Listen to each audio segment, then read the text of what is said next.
एक बार फिर से आप सभी का स्वागत है। हम अध्ययन कर रहे हैं जकरिया भविष्यवक्ता की पुस्तक का और अब समय है कि हम उसके चौथे अध्याय से आगे का अध्ययन करें।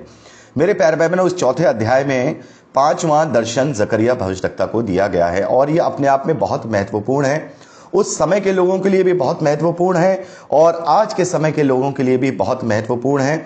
इसमें एक दीवट का और जैतून के वृक्षों से संबंधित दर्शन दिया गया है और एक तरीके से देखा जाए उस समय के लिए यह बहुत महत्वपूर्ण संदेश था, जहां पर इस दर्शन के द्वारा एक नई शक्ति, एक नई स्फूर्ति और एक नई ताकत जरुब्बाबेल और उसके साथियों को उस वक्त मिली है, क्योंकि इस दर्शन में यह दिखाया गया है कि किस तरीके से परमेश्वर ने जरुब्बाबेल से बात की है जकरिया भविष्यवक्ता के द्वारा। तो यहाँ इस दर्शन को हम दो तरीके से डिफाइन करेंगे। पहला, उस समय का जो दर्शन है और इसका जो संदेश है वो क्या है, और दर्शन का बैकग्राउंड क्या है, और दर्शन के बैकग्राउंड का मतलब क्या है, और आज के समय में किस प्रकार से ये हम इस आज के समय के हिसाब से हम किस प्रकार से इस दर्शन को देखें। तो पहले तो हम बात करेंगे उस समय का दर्शन। तो यहाँ पर हम देखते हैं एक दीवट है जो पूरी सोने की है, उसका कटोरा जो है उसकी चोटी पर है और उसमें 7 दीपक हैं और उन 7 दीपकों के लिए एक एक नालियां हैं। तो मैं चाहूंगा कि अब मैं आपको एक इसका फोटो प्रोवाइड करा दूंगा आज के संदेश के साथ, ताकि आप अच्छे से इसे समझने पाएं कि किस तरीके का दीवट है। और उस दीवट के दोनों तरफ 2 जैतून के वृक्ष हैं और दोनों जैतून के वृक्ष में से उसके लिए उसमें से जो नालियां हैं वो निकली हुई हैं और वहां से उनके लिए जो तेल है वो मुहैया हो रहा है। तो इस दर्शन का क्या मतलब है मेरे प्यारे भाई बहनों, मैं आपको बताना चाहूंगा, ये जो दर्शन है ये पवित्र आत्मा का दर्शन है। पवित्र आत्मा और परमेश्वर के सामर्थ्य का दर्शन है।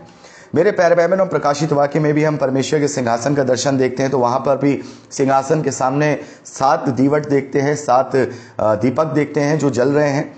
तो वहां पर हमने बात किया था कि जो ये दीवट है ये परमेश्वर की सामर्थ और आत्मा को दर्शाता है, या हम कहें परमेश्वर जो कार्य करता है, परमेश्वर की जो सामर्थ पृथ्वी के लिए कार्य करता है, उसका जो आत्मा है उसको दर्शाता है। तो यहां पर उस समय के लिए यह संदेश है कि परमेश्वर ने ये संदेश दिया है अपने सामर्थ को दिखाकर। ये जो दीवट और उसके साथ जो नालियां जुड़ी हैं ये परमेश्वर का वो आत्मा है। देखिए 7 जो नालियां हैं, 7 जो दीपक हैं, वो परमेश्वर के 7 प्रकार के आत्मा को दर्शाता है, जो कि हम प्रकाशित वाक्य में भी पढ़ते हैं और यशाया 11वें अध्याय 2 वचन में भी पढ़ते हैं। संपूर्ण आत्मा, मेरे प्यारे भाई बहनों, संपूर्ण आत्मा ये परमेश्वर का आत्मा इंडिकेट करता है। और यहां इस दर्शन के द्वारा जरुब्बाबेल को यह संदेश दिया गया कि परमेश्वर का आत्मा ये तुझसे कहता है, परमेश्वर का आत्मा तुझे ये कहता है, परमेश्वर का आत्मा कहता है कि जरुब्बाबेल के लिए यहोवा का यह वचन है, ना तो बल से ना शक्ति से परंतु मेरे आत्मा के द्वारा यह कार्य होगा। मुझ सेनाओं के यहोवा का यही वचन है कि हे बड़े पहाड़ तू क्या है, जरुब्बाबेल के सामने तू मैदान हो जाएगा और वह चोटी का पत्थर यह पुकारते हुए आएगा, उस पर अनुग्रह हो, उस पर अनुग्रह हो। फिर यहोवा का यह वचन मेरे पास पहुंचा, जरुब्बाबेल ने अपने हाथों से इस भवन की नींव डाली है और वही अपने हाथों से उसको तैयार भी करेगा। तब तू जानेगा कि सेनाओं के यहोवा ने मुझे तुम्हारे पास भेजा है। तो मेरे प्यारे भाई बहनों, यहां पर इस दर्शन को देकर के, जैसा मैंने आपको बताया, उस समय के लोगों को यह आश्वस्त कराया गया कि परमेश्वर ने स्वयं अपने आत्मा का जो बल है वो प्रकट किया इस दर्शन के द्वारा, और तुम्हारी शक्ति से नहीं होगा, ना तो तुम्हारे बल से होगा। जो कार्य परमेश्वर ने तेरे हाथ से शुरू कराया है जरुब्बाबेल, वो परमेश्वर की आत्मा के द्वारा होगा। ये जो कार्य तुझे पहाड़ जैसा दिखाई दे रहा है, ये पहाड़ टल जाएगा जरुब्बाबेल, ये मैदान हो जाएगा, और जो ऊंचाई तुझे नजर आ रही है तू वहां पहुंचेगा और तेरे द्वारा ये भवन तैयार होगा। तो ये संदेश वहां पर जरुब्बाबेल के लिए और जो यहोशू हैं और अन्य जो उस वक्त जो यहूदी हैं उस वक्त उनके लिए दिया गया। और यह संदेश हमारे लिए भी बहुत महत्वपूर्ण है मेरे प्यारे भाई बहनों। उस समय पवित्र आत्मा की अधीनता नहीं हुआ करती थी, हम कहें उस समय पवित्र आत्मा की सहभागिता हर एक व्यवस्था को मानने वाले के लिए नहीं थी, लेकिन आज हम मसीह विश्वासी स्वयं पवित्र आत्मा का मंदिर हैं, तो ये सामर्थ हमारे अंदर है। तो हर कार्य के लिए जब भी हम प्रभु का कोई कार्य करने जाएं या हमें कोई डिफिकल्टी लगे या हम ये सोचें कि हम ये काम कैसे होगा, ये किस तरीके से होगा, तो कुछ ना सोचें, केवल ये सोचें ना तो बल से ना शक्ति से, पर परमेश्वर के आत्मा के द्वारा वो कार्य होगा, क्योंकि जो कार्य परमेश्वर ठहराता है वो अपने आत्मा का सामर्थ्य के द्वारा उस कार्य को पूरा कराता भी है।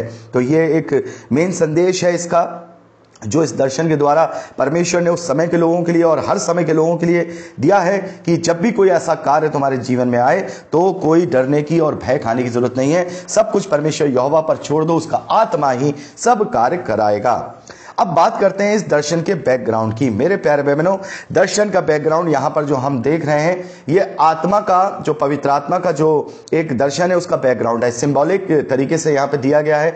हम ये सोचें कि सचमुच वहां दो पेड़ खड़े होंगे और सचमुच स्वर्ग में कोई इस तरीके का दीवट होगा, तो ये सिंबॉलिक चीजें हैं, ये प्रतीकात्मक चीजें हैं। वहां क्या होगा, कैसा होगा, स्वर्गीय तत्वों में होगा, ये हमें वहीं पता लगेगा।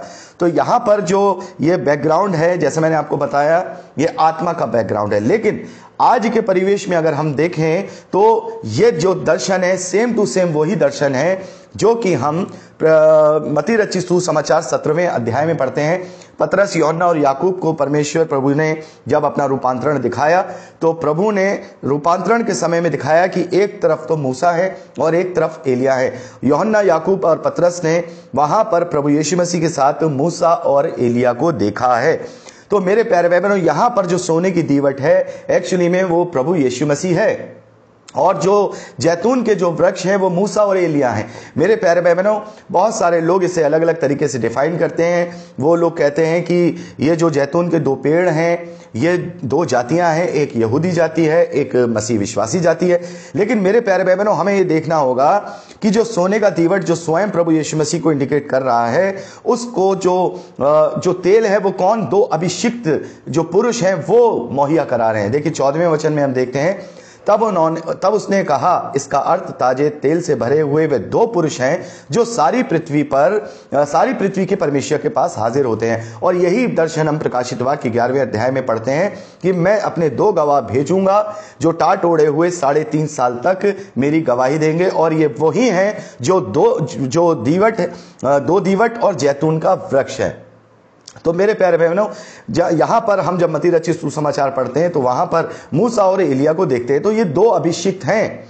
मेरे प्यारे बहनों, हम जानते हैं कि जो एलिया हैं वो जिंदा उठा लिए गए हैं, और मूसा के विषय में भी हम देखते हैं कि मूसा के शव को लेकर के जो मिकाइल स्वर्गदूत हैं और शैतान है, उनके बीच में वाद विवाद होता है। और ये क्यों होता है, इसके लिए भी मैंने अभी पिछले दिनों संदेश बनाया है, मैं उसका लिंक आपको भेज दूंगा, आपको अच्छे से समझ में आ जाएगा कि किस प्रकार से यहां पर ये इंडिकेशन दिया गया है। तो अंत के दिनों के लिए इंडिकेशन ये है कि देखिए, मूसा और एलिया के द्वारा परमेश्वर ने अपनी गवाही दी है। मूसा के द्वारा परमेश्वर ने सामर्थ्य के काम कराए हैं और एलिया के द्वारा परमेश्वर ने सामर्थ्य के काम कराए। अपनी शक्ति का प्रदर्शन किससे किया है? अपनी शक्ति का प्रदर्शन मूसा के द्वारा परमेश्वर ने कराया। लाल सागर के दो भाग हुए, 10 विपत्तियां डाली गईं, चट्टान से परमेश्वर ने पानी पिलाया, दिन में वो बादल की छाया बना, रात में अग्नि की ज्वाला बना, बटेरे उसने खिलाई, बहुत सारे आश्चर्यक्रम मूसा के द्वारा कराए। परमेश्वर ने अपना सामर्थ्य जो है मूसा के द्वारा एक गवाही के रूप में वहां पर प्रस्तुत किया, और एलिया के द्वारा भी परमेश्वर ने अपना सामर्थ्य प्रस्तुत किया, सामर्थ्य दिखाया, वो भी गवाह बना कि कैसे परमेश्वर का सामर्थ्य मुर्दा भी जिंदा कर देता है। परमेश्वर के सामर्थ्य से 3.5 साल बारिश नहीं होती है, कैसे आग बरस करके वेदी को जला देती है, और कैसे आग बरस करके 50 सिपाहियों को भस्म कर देती है। तो परमेश्वर ने अपने सामर्थ्य को इन दोनों गवाहों के द्वारा दिखाया है, और अंतिम गवाह जो है वो स्वयं परमेश्वर, जो सोने का दीवट है प्रभु यीशु मसीह है, उसके द्वारा अंत के दिनों में दिखाया, उसके आश्चर्य कर्मों के द्वारा हम सब सुसमाचारों में पढ़ चुके हैं। तो यहां पर इन दोनों वृक्षों को दर्शाने का अर्थ यही था कि दो पुरुष हैं। देखो, याद करो, ये दो अभिषिक्त हैं, एक मूसा है और एक एलिया है, जिसके द्वारा परमेश्वर ने गवाही के और सामर्थ्य के काम कराए, और वही आत्मा जो उनसे काम कराता था, वही आत्मा और सामर्थ्य जिसने उनसे काम कराया, उनके द्वारा काम किया, वही आत्मा और सामर्थ्य जरुब्बाबेल तेरे साथ काम करेगा। तो ये उस समय का भी परिवेश है। तो मेरे प्यारे भाई बहनों, ये दीवट जो है परमेश्वर का आत्मा, प्रभु यीशु मसीह और पवित्र आत्मा को दर्शाता है, और ये दोनों वृक्ष जो हैं ये दो अभिषिक्त मूसा और एलिया को दर्शाते हैं। और बाकी का आप उस संदेश को जरूर सुनिएगा। जो मैं लिंक आपको देने वाला हूं, उसमें ये शीर्षक उसका ये है कि शैतान और मिकाइल स्वर्गदूत के बीच में झगड़ा क्यों हुआ। और उसमें हमें बहुत अच्छे से पता लगेगा, क्योंकि ये वही दो गवाह हैं जो अंत के दिनों में प्रभु से पहले आएंगे, 3.5 साल तक गवाही देंगे, और 3.5 साल के बाद जो शैतान की शक्तियां हैं उन पर प्रबल होंगी, उन्हें मार देंगे, और 3.5 दिन तक उनके शव चौक में पड़े रहेंगे, और फिर 3.5 दिन के बाद वो उनके शव ऊपर उठा लिए जाएंगे, जो कि रैप्चर को दर्शाता है। तो मेरे प्यारे बहनों, यहाँ पर हम प्रकाशित वाक्य में भी बहुत अच्छे से इसका अध्ययन कर चुके हैं, तो इसमें ज़्यादा और आपको समझाने की ज़रूरत नहीं है। केवल आपको वो संदेश देखना है जिससे आप समझ जाएंगे कि ये दीवट के पास जो जैतून के 2 वृक्ष हैं, ये मूसा और एलिया को इंडिकेट करते हैं, 2 अभिषिक्तों को इंडिकेट करते हैं। और यहाँ पर भी इस दर्शन में इसलिए इन 2 वृक्षों को इंडिकेट किया गया कि जिस प्रकार से ये 2 गवाह परमेश्वर की सामर्थ की गवाही देते हैं, वैसे ही तुम्हारे साथ भी वही आत्मा तुम्हारे साथ काम करेगा, ना तो बल से ना शक्ति से, परंतु मेरे आत्मा के द्वारा ये कार्य हो जाएगा। सारे पहाड़ टल जाएंगे और जो चोटियां हैं वो पुकारते हुए नीचे गिर जाएंगी। जो तुम्हें आज ऊंचा दिख रहा है वो सब काम तुम्हारे लिए सामान्य हो जाएगा। तो मेरे प्यारे भाई बहनों, यहाँ पर हमने 4थे अध्याय तक का अध्ययन कंप्लीट कर लिया है। अब हम परसों 5वें अध्याय से आगे का अध्ययन करेंगे। तो आज के लिए इतना ही। प्रभु आप सबको बहुत आयत की आशीष दे, अपने वचन में दृढ़ करे। यीशु के सामर्थ्य और पवित्र नाम में आमीन। Praise the Lord. जय मसीह की। खुश रहिए।